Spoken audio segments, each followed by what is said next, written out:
consider a pardon or a commutation for Ghislaine Maxwell if she's cooperating? It's something I haven't thought about. It's really if they something. recommended it. It's something I'm allowed to do it, but it's something I have not thought But about. you wouldn't rule it out, sir? Todd Blanche is a great gentleman. He's a great man. Him? Who's a great lawyer. He's got a great heart. But he's over there now. I don't know exactly what's happening, but I certainly can't talk about pardons. Can you trust? This is a bit frightening. So the talk of this week has been all about Ghislaine Maxwell being met with top justice officials and supposedly answering every single question that was asked. Now, whether she told her version of the story or the actual story, we don't know. We don't know if she brought to light any new evidence that has already been made public by the DOJ or the documents that are already out there. But her speaking out comes at a cost. Ghislaine and her team hope that Trump uses or exercises his power to pardon her, to which you just heard Trump's response. Now, it's frightening because you'd think that the answer is clear.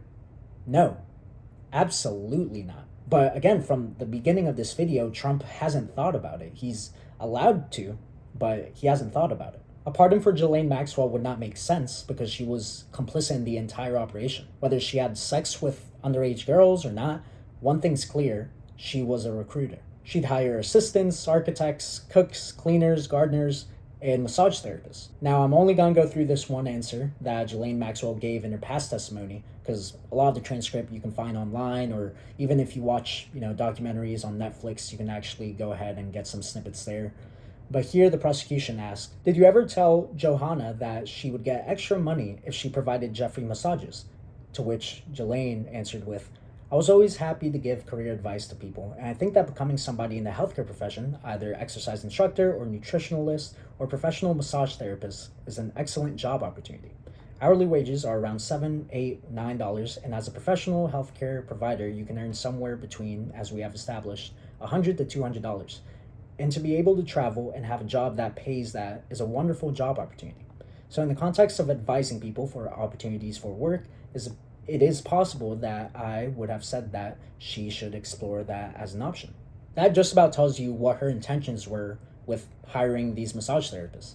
She'd hire these girls to perform massages on either Jeffrey Epstein or her friends, then pay them for their services, so long as they did what they were told. She was really the first line of contact for many of the victims in this case. And it's odd she's breaking her silence now in hopes to be pardoned by the president, because she easily could have spoken up, just a few years ago. So what changed? Because I don't imagine her waking up one morning in her jail cell and saying, I think I'm gonna come clean today. Something happened.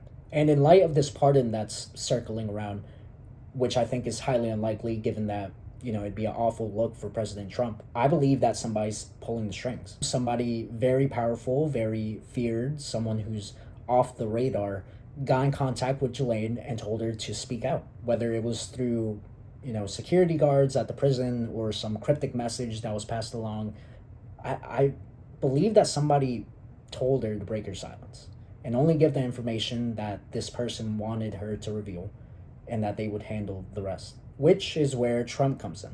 Because if Trump pardons Ghislaine, then someone has to be whispering in his ear. Some elitist completely off the map is saying, do this or else. That's really the only reason I could see Trump pardoning this pedophile. I mean, why else would he pardon her? Why not just say no live on air when asked the question? It's just not a good look.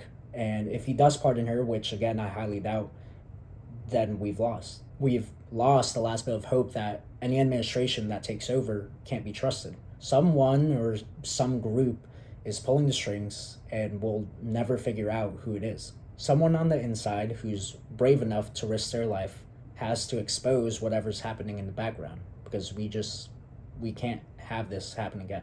Let me know what you guys think. Am I just reaching out too far? Are people in both parties complicit and just trying to, tie up loose ends?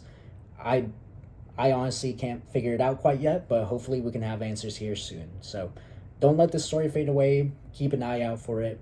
And yeah, you guys take care.